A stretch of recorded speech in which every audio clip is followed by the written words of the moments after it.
Welcome back to the channel, and today I'm joined by the Don himself, Caolan Loughran, ahead of his big fight coming up this Friday with Luke Shanks at Cage Warriors 145 in the bantamweight division. Caolan, how are you doing, my friend? How have things been? We got the chance to have a chat, I guess, ahead of your fight with Festus last time out in Belfast. How's everything been since then? Very good, lad. Just been living the life really since the fight. Just been over here. I came back here to Liverpool on the 2nd of July, and I think I've been home. Show shit notifications. There we go. I've been home. I think 2 or 3 days since really. Just been over here training like fuck, living the fighter life really. Yeah. Look at how was the whole experience? Like we spoke about the whole Belfast experience, getting the chance to fight in front of friends and family, and you're talking about driving past the Odyssey Arena and wishing and hoping that you're going to fight there someday. Like, did the entire experience live up to expectations for you? How was it all for you? It was unbelievable. You know what it was, lad? Just the whole thing just felt big. Like the whole training camp for me, like I was almost waiting to get injured. I was almost waiting for something to go wrong. It was like all felt too perfect. And then I got the fight week, and my weight was so low for me for bantamweight. I was like, something's not on here. And then I got the fight day, got to the arena. Honestly, like literally living dreams. And then the performance went pretty well. Now it's literally like living a young lad's dream fighting in this season. That was a great experience, and you know what it was after the fight? I was like, I never don't want to fight in an arena again. But then I got the Indigo, and I was like, well, it's like synonymous with Cage Warriors, so like I actually really want to do it now. So, no, an unbelievable experience, and now the more of these dreams you tick off, the better, isn't it? That's it. So yeah, getting to fight in front of friends and families must have meant a hell of a lot to you. I mean, can you can you remember back to when maybe the first conversation happened with your parents or with your family, saying, like, it's not a typical conversation that you come in and say you want to be a professional fighter for a living. I'm sure that you've always had the support of your family and your friends, but can you remember, like, maybe at the very start when the idea was thrown about, like, look, at you're a guy who moved over very young in his life over to Liverpool and dedicated your life to this. Like, obviously Absolutely. the support was there, but can you remember, like, maybe when the conversation first was thrown on the table? Uh, my father, whenever I was talking about, it was actually a lad, Ollie McLean, actually, from Belfast. He's the first guy in Kaobon who contacted me to come train. And I was getting him in the hand. It was actually my dad telling me, if you want to do this professionally, you need to locate yourself in a gym like that. It wasn't always like that, though. At the start, um, even in my area, like Kildress and Tyrone, I think when I first got in MMA, people thought I was like a dickhead, like, oh, he just wants to be McGregor, that lad. And I actually understand it. I like if a lad came through now, 15, 16, say he's going to be a UFC champion coming out of Rise from, I'd probably roll my eyes at him too. Like, do you know what I mean? It's unheard of. Like it's a stupid dream that you would have to be delusional to believe Yeah. it's gonna happen. Do you know what I mean? You'd have to be fucking nuts to believe you could fight in the UFC and make a career of this. But I actually remember the first time in family because I spent me and Tim were Gaelic footballers, and my dad would be a big Gaelic football man and a big club man. And I was like 16 and I started to pop my ACL, done it 2 times. And I was just rehabbing it and then again, just my knee popped again. I actually done the other knee after 6 months. And it was like, not I want to say depressed me, but like see pistol squats in a fucking, there's only so many embarrassing things you can do, like before you get fucking sick to teeth them. And I had done boxing when I was younger, like train boxing and stuff in the off seasons for Gaelic football. And obviously it was the whole McGregor race. And I just got really, really, really into MMA. And I was like, fuck this rehab. I can't be bored doing anymore. I'm going to go down to the MMA gym. There was a Confliction MMA, it was called in Cookstown. And I contacted them and got in touch with them and just went down. And obviously I'd done a wee bit of boxing when I was younger, and I was an athletic kid. So started to get on that pretty quick. Even the grappling, I started to top guys who were training years longer than me. And I'd say at the start, probably my family and people from where I'm from was probably thinking, he's fucking an idiot, this lad. Like, he says he's gonna go to the UFC. He doesn't want to work his job. Like, I was working a full-time job from a 16 to 21, I think I packed it in. Aye. 21, 22. And like, I was getting up and training. I swear on my life, I was getting up at 5 a.m. to go train in the strength conditioning gym or something around Cookstown, Oma. I'd go to work, I'd come home from work, and I would literally suss my training for that night, be that Belfast, Tyrone, Marfelt, Oma, boxing, anywhere I could train. And then as gradually as time went on, probably in my family and stuff like that, they seen the commitment. They seen I was fucking nuts, really. I was completely lost my mind to it. And then the outer circle and your mates still start to say, right, well, what's he like here? Because I trained for quite a while before I fought, because I probably was my ego. I didn't want to like rock up and lose. So I wanted to make sure I was all right. So I kept training. People started asking, when are you fighting? And again, people saying, what a dickhead. Started to win fights.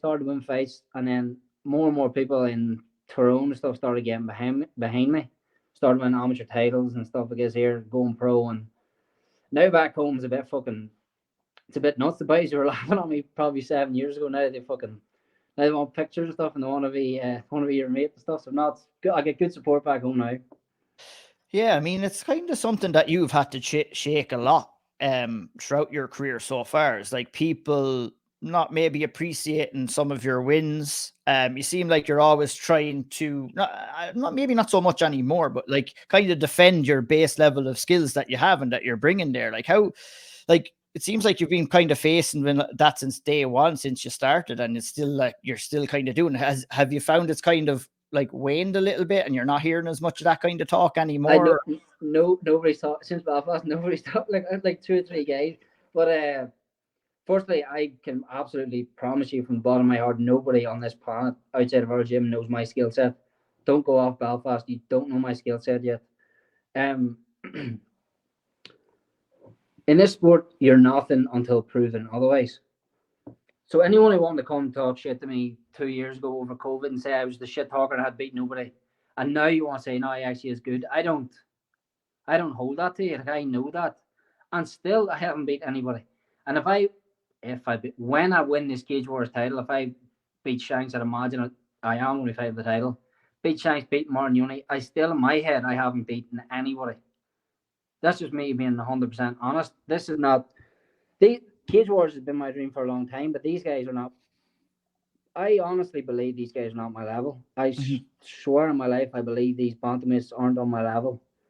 And as I say, people before Cage Warriors stuff probably give me a lot of shade, and now they seem like people. Like, I'd seen just get mates really with boys and Irish MMA and stuff. Most of them, like the KF and the FAI and the Rhino guys, they're all sound lads. I love sharing a job with them. And I think I don't know if I've earned anybody's respect. I don't care about earning people's respect, but it seems to be a lot of people starting to think that maybe he actually is all right type thing. He's not just a shit talker. Yeah, indeed. Look, you mentioned that fight in Belfast with Festus. Let's talk about the fight itself. You said that that's not your base level of skills. What I seen was a very, very good performance from you, though, Caolan. I mean, you looked in control almost every second of that fight. You looked composed on the feet. You had solid wrestling. There was one stage where you took his back and you were nodding and smiling at your corner as if like you kind of knew something that everybody else didn't. Are you saying that we're going to see how much of a better Caolan Loughran are we going to see in against Luke Shanks, I guess is the question. Well, do you know what it is, lad? I think as a fighter, your job is to improve. Your job is to improve and win fights. I haven't fought. Belfast was like nearly 5 months ago. It was 4.5 months ago. So if I wasn't 5 months of improvement better, I'd have to look internally at myself. Look at the coach I have, Caolan Loughran. He's been doing it 40 years. He's a Muay Thai kickboxing expert. He's Brazilian Jiu-Jitsu black belt, world-class grappler, insane knowledge of MMA. Mike Grundy's my coach in wrestling. Now our gym has joined, for people who don't know, in Ireland, Team Kaobon of Four Corners have affiliated to make somewhat of a super gym over here in Liverpool. So Four Corners, people don't know, is John Gillies. You'll probably have seen John Gillies in our gyms, like Liam Harrison, Callum Smith, Liam Smith, the boxer, these really, really high level strikers. So Kaobon them affiliated. So I am subject to really, really, really, really high level mindsets and coaches. So if I hadn't improved, then well, it'd have to be me. There would be I would have to be me. That's the problem. What have I done wrong? What have I not applied myself? So Belfast, I was in complete control. Friday night against Luke Shanks, I expect to be in complete control. Maybe it won't look like, oh, he's played different style or something, but I expect you to see that. I don't expect my heart rate to raise. Like, I expect to be completely comfortable wherever he tries to take it. And that's just it. And then what you said there about I felt like I knew something that everyone else did. I swear on my life that was what I was thinking when I came in the Cage Wars. I was kind of half laughing myself. I was like, I'm going to show these cunts like where I'm at. I literally had that saying. I've had that in my head for months. But I expect I'm a better fighter than I was in Belfast. I'll tell you, I went to St. Ponza straight after Belfast, so I probably not immediately trim. But when I was in this sounds stupid because I was in Santa Ponza fucking drinking the head of myself. But when I was there, I was evaluating the fight, and I had just thinking what I'd done wrong and what I need to improve on. And then I think it was 10 days later, I was back in Kaobon, 2nd of July or something. And I was talking to Caolan Loughran, and he was saying to me now as a coach, I'm thinking how I would approach a fight against you. And I was like, this is it. This is what we're talking about. Let's just go again. Where I need to improve. Swear to God, the things I had seen, he had literally seen. So I've been working on these things. He had obviously seen a lot more than me. He's a better eye for fighting, doing a lot longer. Very intelligent man. He had seen more. So we've just been working on that. So I expect the same. I expect to control Luke Shanks, and then I expect to take him out wherever he fucks up, basically. Yeah. We'll talk about that fight in just a minute. Question I have is, where does your confidence come from? Have you always been confident? Were you confident as a younger man or as a teenager, or does your confidence come with the preparation? Well, it definitely comes with preparation. It 100% comes with preparation. The intensity which we train at, every person who comes in the Team Kaobon says it is like these sessions. Is this how you fuckers train? Like even Alex Hernandez, your wife from the UFC, came in one day and done a Wednesday session. And but obviously when like a UFC guy goes and you want to get him, you want to get after him, and he it was like a cage wrestling, I remember, and he sat down after and goes, "Is this how you boys train?" He was fucked. As a guy, lad, this is how we train. So that gives me an awful lot of confidence. And then when I feel bantamweights, lads, I gives me, every time I grip a bantamweight, I know I can beat him. Every time I see a bantamweight, and I go to a fight show, I just see guys like warming up, and I see them backstage, and I see their mindset, and like see like fighter energy and fighter mentality. I'm like obsessed with it. Like I love it. So like I love, like even as an amateur show there, UKFC, or a load of lads in our gym was fighting. I was backstage. I'm just like assessing boys how they're warming up and stuff. And it's like, these boys just aren't me. You haven't got what I have in the head. I just see them backstage. I've seen probably 10,000 fighters in the last 10 years, from white collar level right through the PFL Cage Warriors level. And I see them backstage, like, you boys are overthinking, you're over jittering, you aren't relaxed in the moment. I don't know why. Probably I don't know. What is it that you think nuts. that? What is it that you think that you have that maybe a lot of other fighters don't have? What when I'm backstage, like mentality, your overall approach maybe towards mixed martial arts. I'm assuming that's what you're meaning when you're saying you're looking on at other people and coming to those assessments. I'm backstage, I'm seeing these guys like fucking do 300 burpees and box jumping, and they're like burning nervous energy backstage. I'm like, there's something mentally wrong with you, lad. You can't just be chilled. get warmed up and have confidence in yourself, but there's something not there. Like, is it when if you watch me against Belfast, I walk the cage. I'm probably more nervous doing a fucking interview like this than I'm fucking doing a fight. Like, I just honestly, it sounds cliche. I honestly, but from the bottom of my heart, believe that I was born to fight MMA and to perform on big stage. And there's a couple of O'Malley there 2 weeks ago. I feel like he is meant to be doing what he's doing. He's meant to be performing.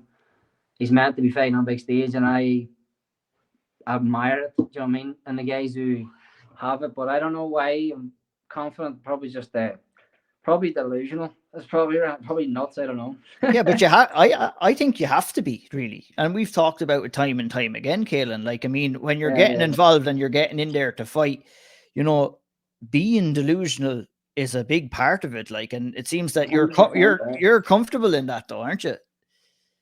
Comfortable in the cage, or I'm being delusional. I 100%, lad. Honestly, I the whole backstage, the whole walkout in there, this Friday is going to be nuts. I know this is going to be nuts because I know there's a few hundred Irish coming over. And if they let me come out to Caolan, I'll come out to Caolan. Didn't let me do it in Belfast. They let me do that. I'll do it. I'll come out. But I don't give a fuck about the people outside. I don't give a fuck that there's going to be, that I talk big and there's going to be pressure. I can't wait for the technical battle. I can't wait because we've drilled him so specifically what he's done. I can't wait to just be in there and be thinking and be flowing and being under the bright lights with 4 ounce gloves on and bare shins and guillotine chokes and fucking elbows going everything at my head. You should be nervous there. You should be, but I'm not. I can't wait to compete. I don't know what it is that I do honestly believe I was born for professional MMA. I think I was meant to be fighting on big shows and way bigger shows than I'm even at the minute, you know? Yeah, 100%. Like this one with Luke Shanks, in my opinion, and I'm curious to hear what you think, I think it's your toughest test to date, without a doubt. I think it's your highest level of opponent that you face so far. And I'm excited to see you going in there and face off with someone like Luke Shanks. I think it answers a couple of questions for us, the media. Like, you know, we don't know what's going on behind closed doors. You know, we can only go based off what we've seen. And look, you've been growing and growing and growing. And I think this is another suitable test at a suitable time for you. There's been a lot of chit chat before this. There's been a lot of accusations being thrown around as well. Luke Shanks has even gone as far as to accuse you of being on PEDs. Where do you think that those accusations are coming from? And what do you kind of assess? And why do you think he's saying that kind of thing? Well, he is saying it because I'm in shape and he's not. That's the basis. It's my head. Like, I feel to be a professional fighter, you have to have like a fucking sheet of titanium over you. You can't let anything, nothing can get into your head. But steroids and PEDs is a serious one. Like, for me, like Conor Ben and these guys, like, I don't think you should be a second chance in professional fighting. I feel like maybe there's tainted something you get the odd case, but like something like TJ with EPO, like you're a special kind of cunt. Like the things that have went wrong in the sport. I would rather, near as me as competitive, you said rather lose than that shit. I would never do that over my family's life. You're an absolute scumbag, rat bastard if you ever take any sort of performance enhancing drugs. You're also diminishing my hard work. I train like an absolute machine. So I'm saying that it's a bit, say what you want to say, lad, you're not going to get in my head, but it's just stupid. The reason he's saying it is because he's a fat, lazy guy. I listened to a podcast there about a week and a half ago. His coach called him a fat flyweight. His coach said at a higher level podcast, his coach is a serious man. His coach is a good coach for good gym, very good gym. His coach said what Luke has is basically says, I was saying earlier, he says he's the ability to show up and fight night and perform. He's just a lazy bastard and he's unprofessional. That's out of his coach's mouth. Watch the podcast, the higher level podcast a week and a half ago, and I knew it. He says he's no longer a fat flyweight, now he's turning into a bantamweight. This is his words, is what I said. I know for a fact it's harder for me to make 135 pounds than it is for him to make 125 pounds. I just know the benefits of me making 135 pounds. me growing up, like I grew up playing Gaelic football and started MMA at 16. Someone who's coming up as an NCAA All-American wrestler since he's 2 or 3 years old, is it in freestyle wrestling, it's going to be hard for me to get to his level. MMA wrestling, cage wrestling, it's very different. But the fact that I'm so physically strong and my physical attributes, it definitely plays a factor. Like if I lock hands on a NCAA a state champion, I know 100% positive against the cage, I'll take him down. The same way I can use the cage to get up, I can use my underhook, you can use my grip strength. That matters. Even if you watch like elite level fighters like Hamzat, like he has obviously got the skill set, but at his weight class, his physicality, his strength, that's important. Luke Shanks could be like that. He could be motivated. He could be a flyweight. He's not. He's choosing to fight bantamweight out of his laziness, in my opinion. I don't even want to name. There was a couple of lads that I met in the sauna the other day up in Aspire, and they literally said to me, "He's like, the cunt wasn't there half the time in the gym." Now that I know there's difference between fighting. Like he might rock up and beat him on a fight night, so the gym actually doesn't really fucking matter that much. But it's definitely, I think it's why he's a bantamweight. People are telling me it's a step up for me. It is. It's definitely a step up. He is 100% the highest level of competition in my life. In my opinion, it's a much bigger step up for him. He's going to come up from 125 pounds. I think the regional scene flyweights are absolutely shite. I think that's probably why he's a Cage Warriors champs. I think the level's very low. You stepped up against Jake Hadley, who I rate very highly. I think Jake Hadley's a very, very good fighter, very well rounded. Got absolutely fucking bodied for 5 rounds. And then people tell me it's a high level fight, it's a hard fight for me. It is 100% hard fight. But here's the reality situation in the Hadley fight. Round 1, he comes out, sprints out, can't hold his feet. Jake Hadley comes underneath GSP style, dips underneath and takes him down. All right, you lost the round. Hadley takes you back. 1 round down. Round 2 comes out, sprints underneath him, sprints out. Hadley comes underneath him, double legs him down. Round 2, whole round down. So if I'm a high level fighter, I'm 2 rounds down. The exact same thing has happened to me twice. He's come underneath me twice. Okay, right, I'll change it up. I'll hold my feet. Maybe I'll try and put him in his back. I'll change up what's happening here in this fight. No. Shanks runs out again, round 3. Hadley underneath him, takes him down. Round 4 comes out, underneath him, takes him down. So you have 1, 2, 3, 4 rounds have happened. Round 5 walks through your head. Okay, I'm going to have to try something different. The dopey bastard runs out, meets him, tries to sprint him in the knee, down underneath him. Again, round 5. So people tell me this is a really fucking big step up, and I'm watching that level of fight IQ. I'm like, it can't be that much. It is a step up, but he can't be that good. I think he's beat a lot of regional flyweights who I just personally don't rate. He's coming up the bantamweight. He's knocked guys out. He's submitted guys. He's well rounded. I just honestly don't give him one skill advantage or one physical advantage in the fight. I could be wrong. Maybe I go out and here he bangles me in the first round, and here, fair play. I'll shake your hand if you do. I swear on my life, I don't give him one advantage in any area. I don't know. I don't give him one advantage. So if you were to predict how the fight is going to play out, in your opinion, how would you see it playing out? Fighting's hard. Like if I was to say, I do believe I'm gonna knock him out. But to say where I've improved the most, it will be my hand speed and my seeing of shots, setting shots up, holding my feet, and timing shots. He'll have to improve if he's not going to get KO'd. He'll have to be smarter than he's been. I'll come out and I set a high pace. I don't take back steps to lightweights. At the minute, I don't take back steps. I'm just going forward. It's all I'm fighting. It's the only way I'm fighting. I'm going forward. I'm going to go forward. I think he thinks he's going to meet me and then I'm going to break because my last 2 fights I've had it easier. You think I'm good luck, mate? I ain't going to break. Good luck. I think I'm going to go out, push his back against the cage and control him. Make him throw shots he doesn't want to throw. Walk him on the big ones. Maybe I'll probably take him down. Maybe takedowns there. Or if he comes try and take me down, all the better. If he comes try and take me down, he's definitely getting KO'd. Because you know what he is? He's fit, he's game, he's durable, and he's hard. And I kept telling him you're going to get tired. And he's laughing me off. I don't need him to be like sitting there breathing. I just need you heavy legged. I just need him heavy legged and load up, and then I'll get you. I'll have worked him out quick. If he's heavy legged, loads up in the shot, bang, I'll sit him down. I know for a fact.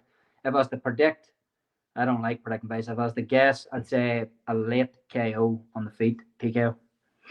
Do you think that he's underestimating you? I do believe he's underestimating me. I think my family thought I was underestimating him because I said I had every advantage. I don't believe he's. I guess them Spire lads were up and his coach told him I don't think he thinks I'm a challenger. I don't know if you're going to come up from 125. The effort, the physicality of me alone, the effort it takes me to make 69, 70 kilos. I think it's it wouldn't be wise now. But if he thinks I'm a handy one, come on the fuck, wee man. It's going to be a good one for sure. I'm looking forward to it. A couple of more quick ones before I let you go. Look, you spoke about it, and I think it's fairly true to the course. I feel the winner of this is going to be right in line for the next shot. That's what you're hoping for with a win.